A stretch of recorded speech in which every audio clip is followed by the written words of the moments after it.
Bismillahirrahmanirrahim. Assalamu alaikum, dear students. How are you? Hopefully, you all are good and safe. I welcome you all to the class of physics for second year. And here is your teacher, Saima Muzammil, with lecture number 29.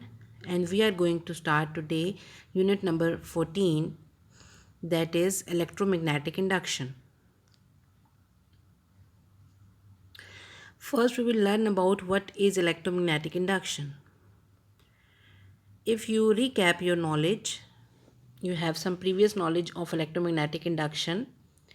Basically, electromagnetic induction refers to the generation of an electric current by passing a metal wire through a magnetic field. It's a simple phenomena. Whenever an electrical wire is passed through a magnetic field, that metal piece produces electric current. Electromagnetic or magnetic induction is the production of an electromotive force across an electric conductor in a changing magnetic field. You know that within a conductor there are moving charges. So, this electromagnetic induction basically produces an electromotive force for these conductors across an electrical conductor in a changing magnetic field. So, the point to be noticed here is that there must be a changing magnetic field that basically is responsible for the electromagnetic induction. Now, when an induced current is produced because of the voltage production, that is called electromotive force EMF, due to a changing magnetic field, it is called electromagnetic induction. These are basically three different definitions of electromagnetic inductions. इन तीन तरीक़ों से आप magnetic induction को define कर सकते हैं. तीनों method का या तीनों जो डेफिनेशंस हैं उनका मतलब सेम है. कहने का मतलब ये है कि when ever a conductor is placed within a changing magnetic field, a current or EMF is induced in that conductor. Last chapter में आप लोगों ने पढ़ा कि when ever a current passes through a conductor, there is a generation of magnetic field around a conductor. अगर एक conductor जिसमें से करंट पास हो रहा है उसके इर्द गिर्द मैग्नेटिक फील्ड प्रोड्यूस होती है, तो साइंटिस्ट ने ये सोचा कि क्या ऐसा हो सकता है कि अगर उस कंडक्टर को मैग्नेटिक फील्ड के अंदर रखा जाए तो उसके अंदर करंट प्रोड्यूस हो जाए. Yes, it is possible by the phenomena of electromagnetic induction, which we are going to read today. Now there is some brief history of electromagnetic induction that is also given in your book. Basically कौन से लोग थे, कौन से scientist थे जिन्होंने electromagnetic induction पे काम किया. In 1820, Oersted first discovered that a magnetic field is always associated with an electric current. जो हमने लास्ट चैप्टर में पढ़ा कि एक इलेक्ट्रिक करंट जहाँ पर भी मौजूद होगा उसके इर्द गिर्द एक मैग्नेटिक फील्ड मौजूद होगी. ठीक है. बट उसके कुछ सालों के बाद 1831 अगस्त 29 Faraday discovered electromagnetic induction by his famous induction ring experiment. अब नेक्स्ट स्लाइड्स में हम इनके एक्सपेरिमेंट भी देखेंगे कि फैराडेज ने कौन से एक्सपेरिमेंट परफॉर्म किए, किन एक्सपेरिमेंटेशन की बेसिस पे उसने एक लॉ इंट्रोड्यूस करवाया. एक लॉ जो है वो इंट्रोड्यूस करवाया which is called the Faraday's law of electromagnetic induction. So ये लॉ जो है वो कुछ एक्सपेरिमेंटेशन की बेस पे था. तो मैं आपको पहले से भी बताया कि लास्ट जो हमारा चैप्टर था उसमें हमने ये पढ़ा कि एक वायर जिसमें से करंट पास हो रहा है उसके इर्द गिर्द मैग्नेटिक फील्ड होती है. इस चैप्टर में हम ये पढ़ेंगे कि if there is some magnetic field and a wire, close wire और क्लोज लूप और close coil is placed within the magnetic field, there is a generation of induced EMF. एक EMF इंड्यूस होती है, एक induce current generate होता है. But ये generation जो है इतनी आसान नहीं है. देयर आर सर्टन कंडीशंस और देयर आर सर्टन लिमिटेशंस. अगर वो फुलफ़िल होंगी तो फिर जो है वो हमें क्या मिलेगा, एक इंड्यूस्ड EMF मिलेगी या इंड्यूस्ड करंट मिलेगा. Okay. Now there is electromagnetic induction test जो आप कर सकते हैं कहीं पर भी अपने लैब में भी. Make a connection between the galvanometer and the copper coil with the electric wires. Try to push the bar inside of the coil. ये आपको जो सेकंड फिगर है ये बता रही है कि आपने गैल्वेनोमीटर के साथ जो है एक कॉपर वायर लगा दी और उसके साथ इलेक्ट्रिक वायर लगा दी। अब आपने क्या किया कि एक आपके पास जो है वो बार मैग्नेट था, आपने उस कॉइल के इनसाइड उसको पुश करने की कोशिश की। What will happen? Take away the bar from the coil. पहले आप उसको पुश कर रहे हैं टुवर्ड्स द कॉइल और दूसरे स्टेप में आप क्या कर रहे हैं, यू आर टेकिंग अवे, आप उसको दूर लेकर जा रहे हैं। So you can see in the figures there are two indications of galvanometer. For the second case, for the first case अभी आपने जो है वो कुछ भी नहीं किया, बार मैग्नेट स्टैटिक है, ठीक है। तो आपको ये फिगर नज़र आ रही है, इसमें जो गैल्वेनोमीटर की नीडल है वो 0 पे है। Now if you push the bar magnet to the inside the coil, the galvanometer needle will show the deflection towards right. ये आपको नज़र आ रही है यहाँ पे।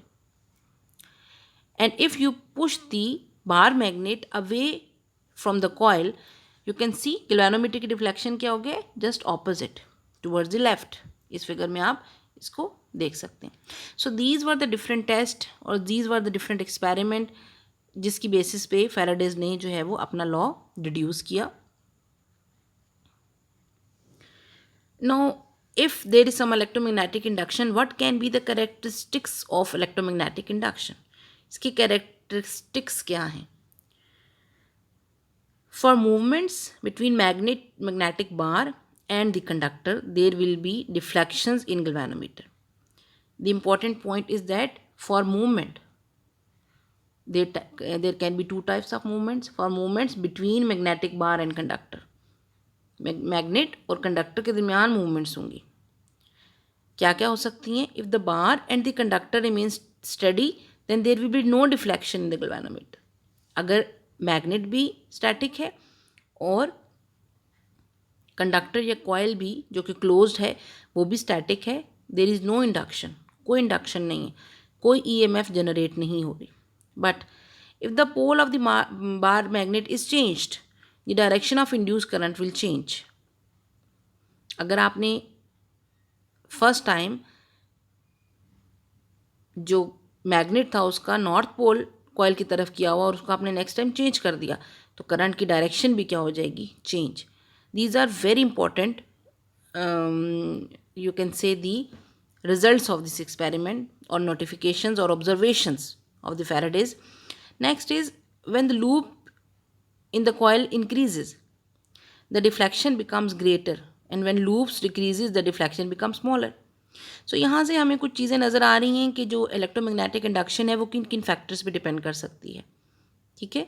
एक तो ये हमें रिमेन स्टडी मीन्स कि यहाँ पे स्पीड का कोई ताल्लुक है। दूसरे केस में हमने देखा कि जो बार मैग्नेट है उसकी मूवमेंट टुवर्ड्स और अवे भी हो सकती है, ठीक है, मूवमेंट पे डिपेंड करता है। और थर्ड केस में हम देख रहे हैं कि it depends upon the number of coils, यानी लूप्स कितने हैं, एक लूप है, सिंगल है या उसमें कुछ टर्न्स हैं। सो इन सब फैक्टर्स पे जो है वो इलेक्ट्रोमैग्नेटिक इंडक्शन किसी न किसी तौर डिपेंड करती है।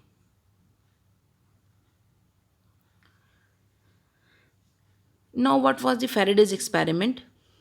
Faraday's conducted 3 different experiments to find electromagnetic induction.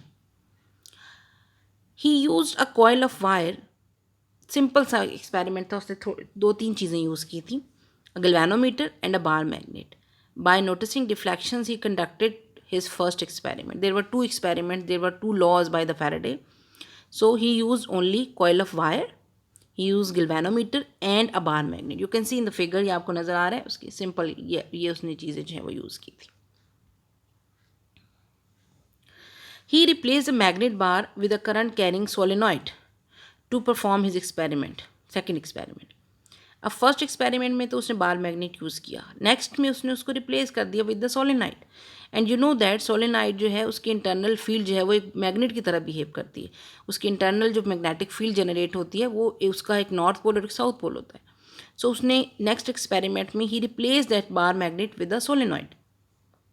He place 2 coils, ये आप इस फिगर में देख सकते हैं, उसने सोलेनॉइड जो है वो यूज़ की हुई है, okay, you can see in the figure. He replaced 2 coils close together, face to face, as you can see in the second figure, but at rest with respect to each other. And by closing and opening the circuits, he conducted his third experiment. So there were 3 experiments performed by the Faradays. Third experiment में उसने क्या किया, ही place 2 coils जो आपको नज़र आ रही हैं, they are place close together face to face, but वो रेस्ट पे हैं with respect to each other, and by closing and opening the circuit, यानी एक टाइम उसने सर्किट को क्लोज किया और एक दफ़ा में ओपन किया और उसने एक्सपेरिमेंट कंडक्ट किया. मैं आपको यहाँ पे दिखा देती हूँ. ये यहाँ पर एक दफ़ा सर्किट क्लोज, ये जो स्विच लगा हुआ है ये एक दफ़ा में क्लोज करके देखा उसने कि यहाँ पे क्या डिफ्लेक्शन आ रही है दूसरी कॉइल के अंदर, और एक दफ़ा में इसको ओपन करके देखा what is the result in the second coil.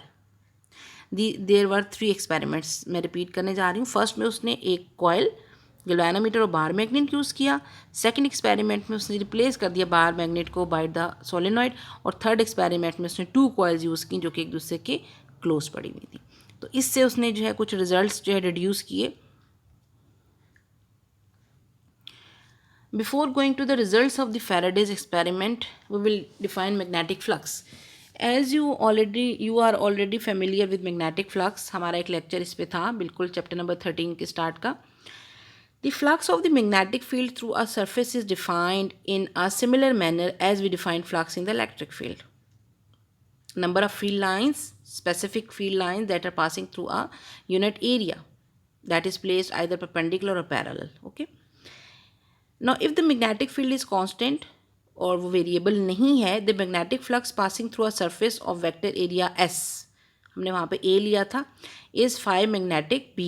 Phi B means the magnetic flux is equals to B dot S of cos theta. You are familiar with this formula.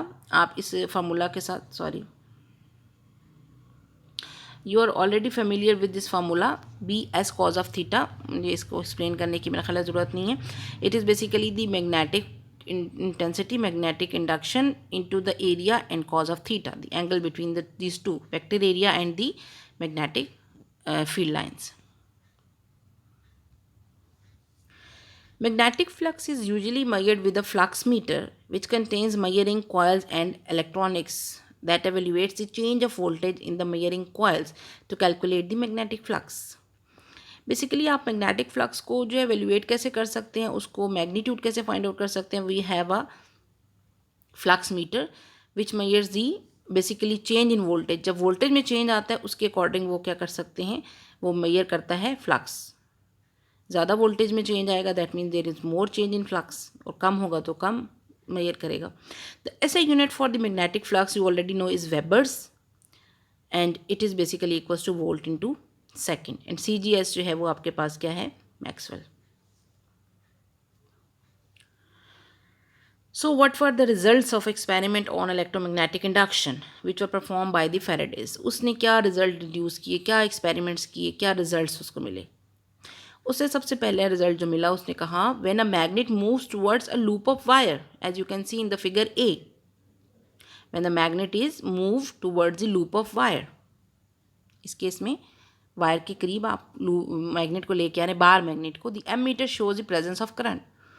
यहाँ जो एमीटर लगा हुआ है ये क्या बता रहा है कि इस कॉइल में से जो क्लोज्ड कॉइल है इसमें से करंट पास हो रहा है by the movement of bar magnet towards the coil. When the magnet moves away from the loop the ammeter shows a current in the opposite direction. जब बार मैग्नेट को आप towards left लेके जाने के आप उसको क्या करें, you are moving it towards right. Again there is a current, there is some measurement shown by the ammeter, but it is in opposite direction. As you can see, initially the sign was minus and now it is plus. That means the same current but in opposite direction. Third one was when the magnet is held stationary, there is no current. As you can see in the figure, there is no current. Magnet जो है उसकी कोई movement नहीं है, एक जगह पे stationery है.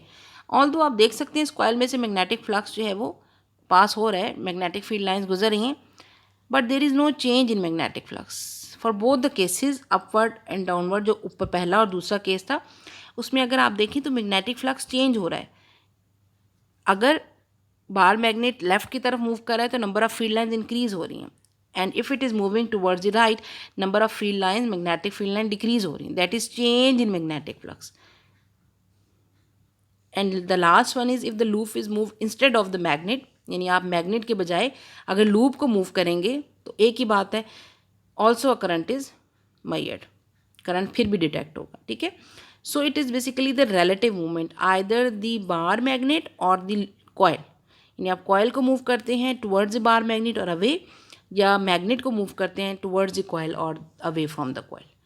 दोनों केसेस में there will be change in magnetic flux and you will observe an induced current and induced EMF in the closed coil. That was the observation. These were the results.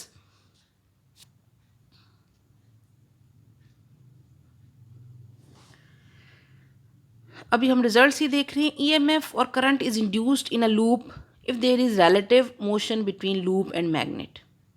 The magnetic flux inside the loop is changing. The important point is motion and change. There is motion, there is some change. Induced current stops when relative motion stops, as you can see case B. Faster motion produces a larger current. Now there is another factor, एक और factor हम सामने आया. अगर आप बार magnet को fast move करेंगे या कॉयल को फास्ट मूव करेंगे तो ज़्यादा EMF जनरेट होगी, ज़्यादा करंट जनरेट होगा. That means something is relative to और dependent upon the velocity. Induced current direction reverses when magnetic motion reverses direction, as you can see case C हम पहले discuss कर चुके हैं. Any relative motion that changes the flux that works. And any relative motion, either the bar magnet or the coil. जिससे भी flux change होगा वो काम करेगी. क्या काम करेगी? EMF इंड्यूस्ड होगी और एक करंट इंड्यूस होगा. सो रिजल्ट क्या है? EMF और the current is induced in the loop whenever magnetic flux through the loop is changing. We mean flux rather than just the field. सिर्फ फील्ड की बात नहीं करें हम, यहाँ पे फ्लक्स की बात करें, नंबर ऑफ फील्ड लाइंस उसकी बात करें. Now there is some pictorial representation or demonstration of the phenomena of electromagnetic induction. इससे आपको और ज़्यादा अच्छी समझ आ जाएगी. You can see in the figure A, एक सिलेंडर है जो कि सोलेनाइड की मैग्नेटिक फील्ड को इन्हांस कर रहा है. आप देख सकते हैं एक सोलेनाइड है जो कि एक आयरन सिलेंडर के ऊपर है, and we have a galvanometer attached to the solenoid. For the first case A, V is equals to 0. That means the magnet is stationary. Galvanometer is showing 0 deflection. For the B part, the magnet is moving towards left.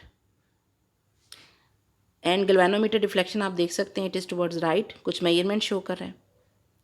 Again, if the speed is 0, magnet फिर जो है stationary हो गया है C part में. यहाँ पर आप देख सकते हैं galvanometer की deflection क्या होगी? 0. अब आप रिवर्स करेंगे. Magnet is moving towards right, तो ग्लैनोमीटर की डिफ्लेक्शन देखें टुवर्ड्स लेफ्ट होगी. पहले राइट थी, अब लेफ्ट हो गई है. And it is moving towards left, तो आप देख सकते हैं पहले राइट जा रहा था, अब लेफ्ट जा रहा है, तो फिर ग्लैनोमीटर की डिफ्लेक्शन जो है वो थोड़ी सी रिवर्स हो जाएगी. नाउ फ्रॉम दिस एक्सपेरिमेंट्स हम ये रिज़ल्ट डिड्यूस कर सकते हैं कि कौन कौन से हम ये मालूम कर सकते हैं what are the factors that affect the quantity और the magnitude of induce voltage. हमने ये तो कह दिया कि एक कॉइल के अंदर EMF इंड्यूस हो सकती है by the movement of the coil और द बार मैग्नेट. बट कौन कौन से फैक्टर्स हैं जो कि इसके मैग्नीट्यूड को कंट्रोल कर सकते हैं? क्वांटिटी को कितना प्रोड्यूस होगी, EMF कितनी जनरेट होगी, उसको कौन कौन से फैक्टर कंट्रोल करते हैं? Number 1 is moving magnet faster. जितना आप मैग्नेट को तेज़ी से मूव करेंगे इंड्यूस्ड EMF भी उतनी ज़्यादा बढ़ेगी. That means it is directly proportional to the speed of the motion. Number 2 is using stronger magnet. अगर आप मैग्नेट जो है वो स्ट्रॉन्गर यूज़ कर रहे हो, सोलेनॉइड यूज़ कर रहे हो जिसके अंदर आयरन सिलेंडर है, तो उससे मैग्नेटिक फील्ड और स्ट्रेंथन हो जाएगी. That will enhance the magnitude of induced voltage. And the third one is the number of turns of the coil. By increasing the number of turns of the coil, you can enhance the magnitude of induced voltage. These are all the results deduced by the Faraday's experiment. Experimentation के बाद ये सारे results जो हैं वो pile up हुए. Now comes to the Faraday's law of electromagnetic induction. The Faraday's law of electromagnetic induction is very important according to the board examination. But Faraday's law of electromagnetic induction start करने से पहले हमें electromagnetic induction का clear concept होना चाहिए. Faraday was the first scientist who performed a number of experiments to discover the facts and figures of the electromagnetic induction. He formulated the following law. उसका law क्या था? He said, when magnetic flux changes through a circuit, an EMF is induced in it, which lasts only as long as a change in the magnetic flux through the circuit continues.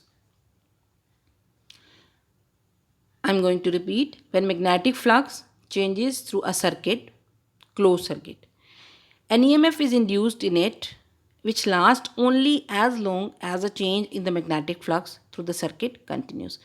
EMF तब तक रहेगी जब तक कि magnetic flux change होता रहेगा circuit के अंदर. If there is no change, there is some static situation, there is no production of electromagnetic EMF, and there is no production of induced current. That was the law of Faraday. Now, quantitatively, how can we define Faraday's law? How can we explain Faraday's law of electromagnetic induction? Induced EMF is directly proportional to the rate of change of magnetic flux through the coil. उसने क्या कहा कि जो हमारे पास EMF induce होती है, it is directly proportional to the number of turns of the coil and also to the rate of change of magnetic flux, delta phi by delta t. Phi, you know, is the magnetic flux. Delta phi by delta t is the rate of change of magnetic flux. So EMF induced depends directly on the rate of change. There is more rate of change, that means more induced EMF.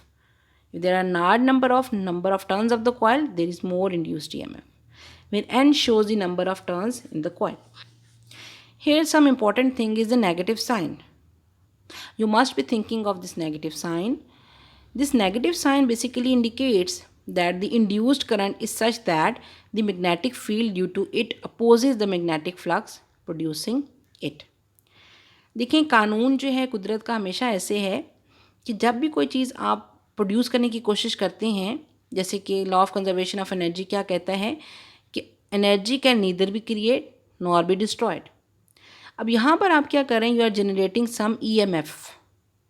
आप voltage generate कर रहे हैं, electromotive force generate कर रहे हैं, energy generate कर रहे हैं, तो उसकी डिसिपेशन भी होनी चाहिए according to natural law.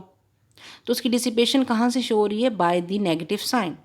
Negative sign यही कह रहा है कि इंड्यूस्ड करंट जो प्रोड्यूस होगा वो इस तरह से होगा. करंट प्रोड्यूस तो होगा इंड्यूस्ड EMF की वजह से, लेकिन इंड्यूस्ड EMF इस तरह से बनेगी कि वो ऐसा करंट जनरेट करेगी विच विल अपोज. किसको अपोज करेगा? जो EMF जनरेट कर रहा है, जो फैक्टर EMF जनरेट कर रहा है उसको अपोज करेगा. ये जो है सेकेंड ऑब्जर्वेशन, सॉरी, ये हमें एक और लॉ की तरफ लेके जाती है. नेगेटिव साइन है, ये लेंजेस लॉ हम नेक्स्ट जो है वो लेक्चर में पढ़ेंगे, उसको एक्सप्लेन करते हैं. बट यहाँ तक आपके लिए इतना इनफ है कि negative sign indicates that the induced current जो कि इंड्यूस्ड EMF की वजह से जनरेट हो रहा है इस तरह से होगा such that to oppose the change which is producing that current. So there are two laws deduced by Faraday's. Faraday's first law is when a conductor cuts the magnetic field, the EMF induced in that conductor, as you can see in the figure, एक magnetic field है. Cuts means के वो change हो रहा है, अपने magnetic field के अंदर अपने आप को, बॉडी को रोटेट कर रही है. जब ये रोटेट हो रही है तो इस मैग्नेटिक फ्लक्स इसके अंदर से चेंज हो रहा है, रोटेटिंग लूप है.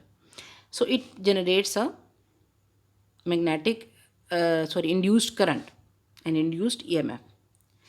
Now the second Faraday's second law is the magnitude of the EMF. अब EMF जनरेट हो गई और induced current जनरेट हो गया, तो magnitude of EMF induced in any conductor is equal to the rate of change of flux linkages with it. किसके equal है कि फ्लक्स किस रेट से चेंज हो रहा है, ज़्यादा रेट है कम रेट है, उस पर डिपेंड करता है उसका magnitude. Second law is related to the magnitude and first law is related to the production of induced EMF and induced current. And second law to the explains the magnitude of the induced EMF and induced current. Now there are some applications of electromagnetic induction. Number one is it is used mostly in induction ceilings, electrical generators, third transformers, fourth induction motors, fifth contactless charging of the rechargeable batteries, and sixth is the induction welding. And the seventh one application जो हम पढ़ेंगे आपकी book में भी है, that is the phenomena of electromagnetic induction according to Faraday's law in seismometer. So these are some applications of electromagnetic induction जो हमारी daily life में यूज़ होती हैं. इनमें से कुछ जो है वो आप इस चैप्टर में ब्रीफली पढ़ेंगे भी, और कुछ जो है वो आप नहीं भी पढ़ेंगे. बस यू मस्ट नो और you must have the concept where the applications of electromagnetic induction are. Before starting or before going to the details of the seismometer, we must know what is earthquake and what is seismometer. ये आपको बाद में बताऊंगी. Earthquake क्या होता है? Is a shaking of the earth surface known as the crust.